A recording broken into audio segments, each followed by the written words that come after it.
The Instagram notification popped up on my phone at 2:47 p.m. while I was reviewing quarterly reports in my downtown office. My sister Carmen had posted another story from Paradise Bay Resort in Costa Rica. This one featuring the entire extended Martinez family lounging by the infinity pool with tropical drinks. The caption read, "Family vacation without the burden. Palm tree sun, sometimes you need quality time with people who actually matter. Hashtag family first, hashtag paradise found, hashtag no dead weight, hashtag blessed life." I could see everyone in the photo. Mom and dad, Carmen and her husband Miguel, my brother Luis with his wife and kids, my cousins, aunts, uncles. 22 family members enjoying what looked like an incredible week at one of Central America's most exclusive resorts. Everyone looked radiant, relaxed, completely content. And I wasn't there. This wasn't unusual. For the past 3 years since I'd started what my family called playing with hotels, I'd been systematically excluded from major family trips. Not formally disinvited, just forgotten. Plans made without consulting me, group chats I wasn't included in, reservations that somehow never included space for one more person. The burden had become Carmen's favorite nickname for me ever since I'd left my corporate law job to start what she described as some hospitality consulting thing that probably won't work out. I scrolled through the comments on her post. Hundreds of hearts, fire emojis, and congratulations from friends and extended family. People praising the beautiful location, asking about the resort, commenting on how happy everyone looked. I typed a simple comment, "Looks amazing. Hope you're all having a wonderful time. Palm tree." 3 minutes later, Carmen had liked my comment. Probably surprised I was being supportive rather than hurt by the exclusion. My phone rang. Marcus Rodriguez, the general manager of Paradise Bay Resort. "Ms. Martinez," Marcus said when I answered. "I hope I'm not interrupting anything important." "Not at all, Marcus. What's going on?" "We have a situation with the Martinez family group that's currently staying with us. I wanted to get your guidance before proceeding." I looked back at Carmen's Instagram post, still open on my computer screen. What kind of situation? Well, the group has been challenging. Complaints about room assignments, demands for upgrades they didn't pay for, very specific dietary requests that weren't part of their package, requests for complimentary activities that normally cost extra. I wasn't surprised. My family had a tendency to treat service staff as personal assistants, especially when they felt they were paying premium prices for luxury experiences. "How are our staff handling it?" I asked. "Professionally as always. But Ms. Martinez, the one who seems to be leading the group, has been particularly demanding. She's threatened to leave negative reviews if we don't accommodate every request, and she's been taking photos in staff-only areas despite being asked to respect boundaries." I sighed. "Marcus, what do you need from me?" "Your guidance on how far to bend our policies. This is a large group booking and normally we try to accommodate reasonable requests, but some of what they're asking for would set problematic precedents for other guests." I thought about the situation. Paradise Bay Resort prided itself on exceptional service while maintaining clear boundaries about what was included in different packages. Allowing one group to demand unlimited complimentary upgrades would create expectations that couldn't be sustained. "Marcus, enforce our standard policies.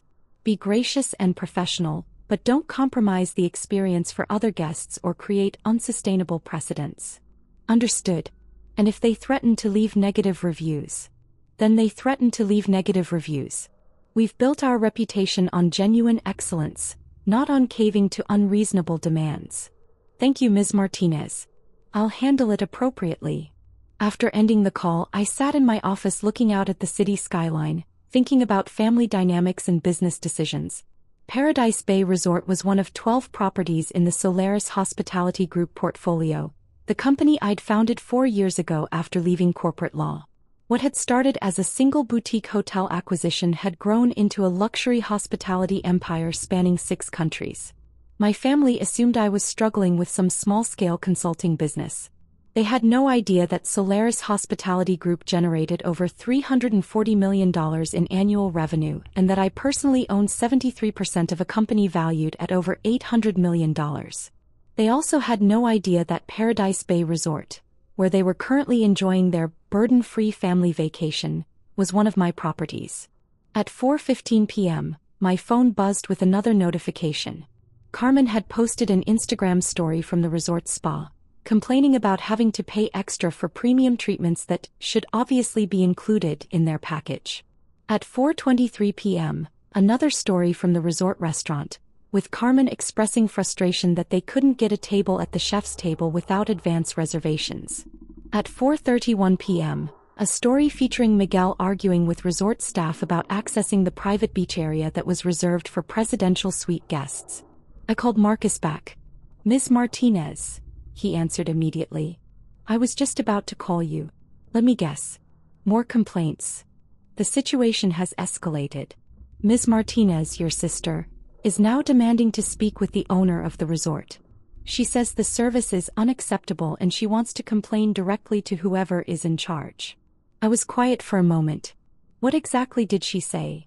She said, and I'm quoting directly, "I want to speak to the owner of this place because clearly the staff doesn't understand how to treat important guests who are bringing significant business to this resort." "And what did you tell her?" "I told her I would pass along her request and that someone from ownership would be in touch." I looked at Carmen's latest Instagram story, posted just minutes ago. "When you're paying premium prices but getting budget service, face with rolling eyes, time to speak with management. Hashtag customer service fail, hashtag expecting better." "Marcus," I said slowly, "please inform the Martinez family that their stay at Paradise Bay Resort has been cancelled, effective immediately." There was a pause. "Ms. Martinez, are you certain? This is a significant booking and we're in peak season." "I'm certain. Please handle it professionally. Arrange transportation back to San Jose, ensure they have confirmed flights home, and provide a full refund of their remaining stay." "May I ask the reason for the cancellation?" I thought about how to explain that I was canceling my own family's resort stay because their behavior was disrespectful to my staff and damaging to my business reputation.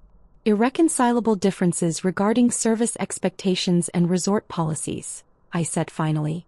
"Understood. How should I handle questions about why the cancellation occurred?" "Tell them the ownership reviewed their stay and determined that Paradise Bay Resort isn't the right fit for their vacation needs." "And if they ask to speak with the owner directly?" I smiled, though Marcus couldn't see it through the phone. "Tell them the owner will be in touch personally." "Very good, Ms. Martinez. I'll handle this immediately." At 5:47 p.m. I was still in my office when my phone started ringing incessantly. Carmen calling, then Miguel, then Mom, then Luis. Text messages flooding in from various family members, all expressing shock and outrage about being asked to leave the resort. I let them ring. At 6:23 p.m., Carmen posted an Instagram story that was pure fury. "Unbelievable. Resort management cancelled our stay with no explanation. After we've been nothing but polite guests. This is discrimination and we're considering legal action. Hashtag customer service hell, hashtag never again, hashtag resort scam." The comments started immediately. Friends expressing sympathy, family members posting angry emojis, people asking what resort to avoid. Within 30 minutes, the story had been viewed over 1,200 times. At 6:45 p.m. my personal phone, not my business line, started ringing. "Isabella," she said when I answered, "did you see what happened to Carmen's vacation?" I saw her Instagram stories. It sounds like there was some kind of issue with the resort. They kicked the entire family out. 22 people, Isabella. They canceled everyone's stay and made them leave immediately. That's terrible, Mom. What happened? No one knows. Carmen says they were being perfectly reasonable guests, and suddenly the management said they had to leave. She's devastated. This was supposed to be her dream vacation. I was quiet, letting Mom continue. The whole family is upset. Carmen used her savings to book this trip for everyone, and now they're flying home 3 days early with no explanation. I'm sorry to hear that, Mom. Isabella, you work in hospitality consulting, right? Is this normal? Can resorts just cancel someone's stay for no reason? Usually there's a reason, I said carefully. Resort policies, guest behavior issues, safety concerns.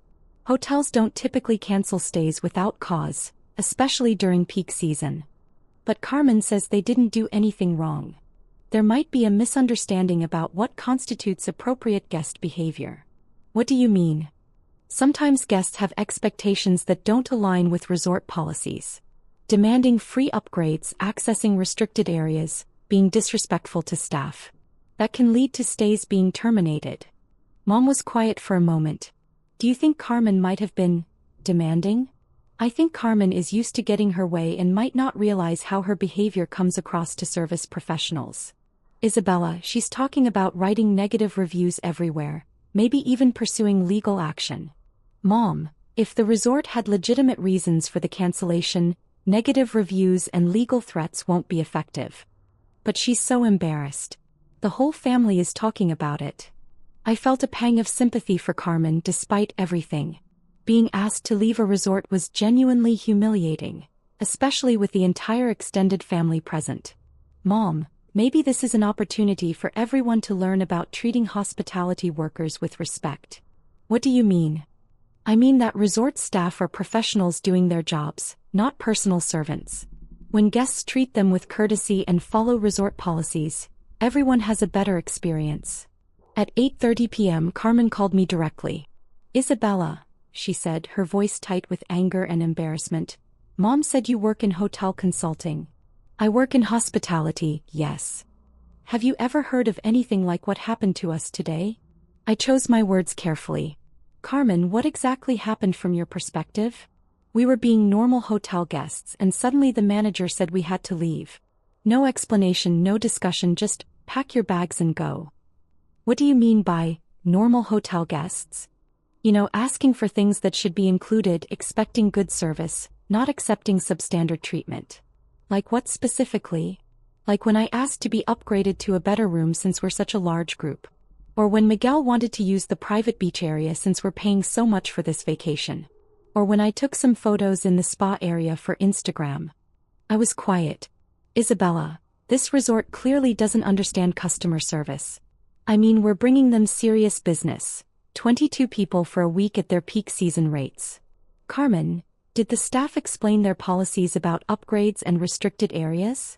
They gave us some corporate policy nonsense about different service levels and reserved areas for specific guests. But Isabella, when you're paying premium prices, you should get premium treatment. What about the spa photos? They said something about privacy policies and other guests, but honestly, if they're running a legitimate business, they should want the social media exposure. I was beginning to understand exactly why Marcus had called me twice in one afternoon. Carmen, it sounds like there might have been misunderstandings about resort policies. Misunderstandings? Isabella, they humiliated our entire family.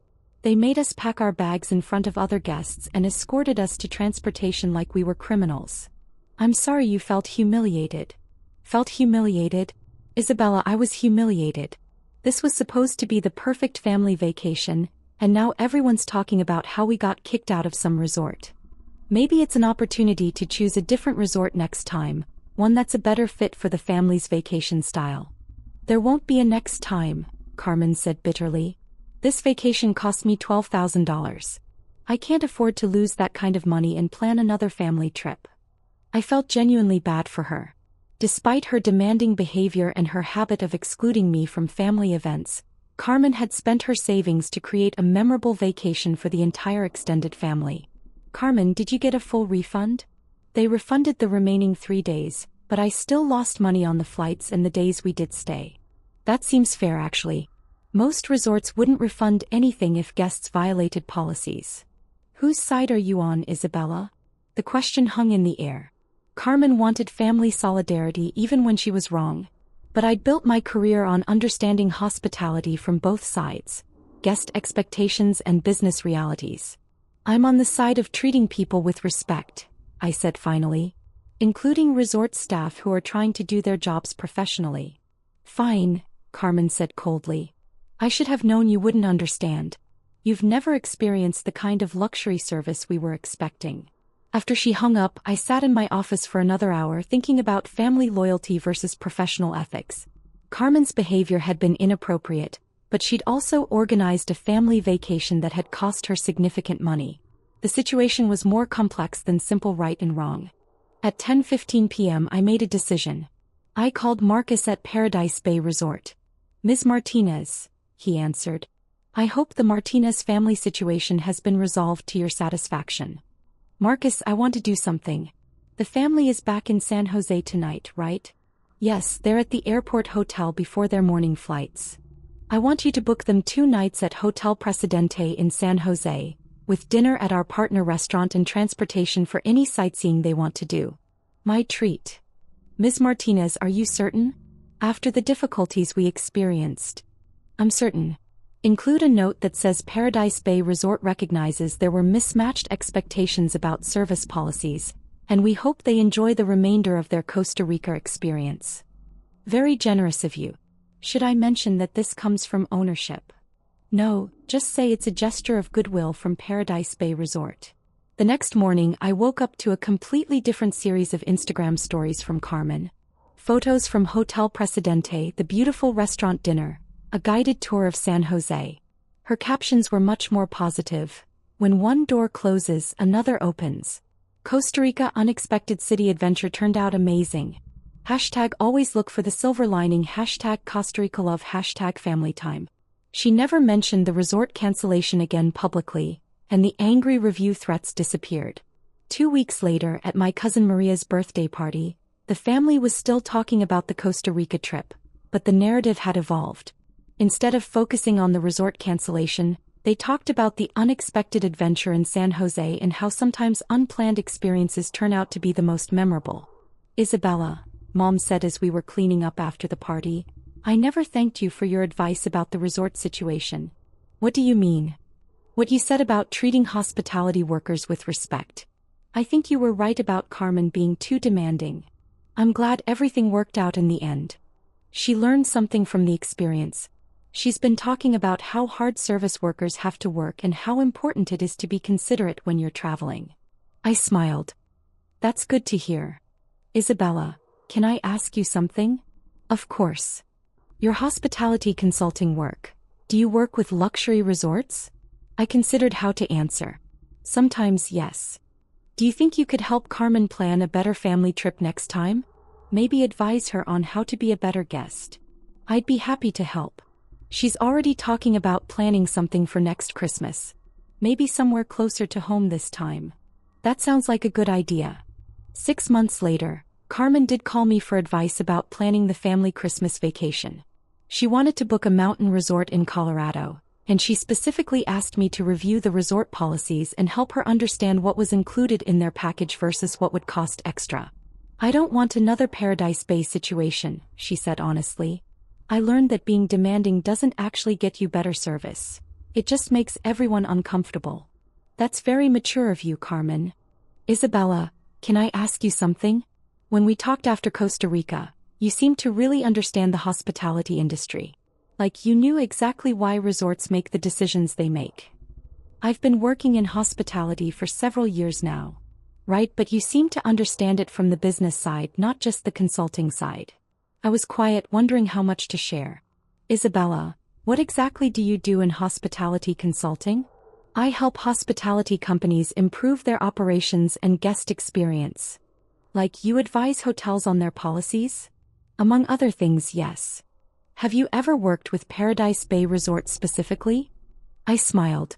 Carmen, why do you ask? Because when we got that surprise goodwill gesture in San Jose, it felt like someone who understood the whole situation had arranged it. Not just standard corporate customer service, but someone who actually knew what had happened and wanted to make it right. Maybe the resort management was just being thoughtful. Maybe, Carmen said. But it felt personal. Like someone who cared about our family had made sure we didn't go home with completely terrible memories of Costa Rica. I'm sure they just wanted to end the experience on a positive note. Isabella, do you know more about what happened at Paradise Bay than you told me? I considered the question carefully. Carmen had learned from the experience, grown as a person, and was actively working to be a more considerate traveler. The truth might be more satisfying than maintaining the fiction. Carmen, what would you think if I told you that sometimes the hospitality industry is smaller and more connected than people realize? She was quiet for a long moment. I'd think that maybe my sister who works in hospitality consulting might have more influence than I've been giving her credit for. And what would you think about that? I'd think I owe you an apology. And probably a very big thank you. You don't owe me anything, Carmen. Family takes care of family even when it's complicated. Even when family calls you the burden and excludes you from vacation planning? Even then, Carmen was crying quietly on the phone. Isabel, I'm sorry. I'm really truly sorry for how I've treated you. I know you are. Can we start over? Can I include you in the Christmas vacation planning? Not as a consultant, but as my sister who I want to spend the holidays with. I'd like that very much.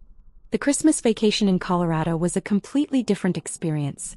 Carmen had researched resort policies in advance, budgeted appropriately for activities and upgrades, and treated all the staff with genuine courtesy and appreciation.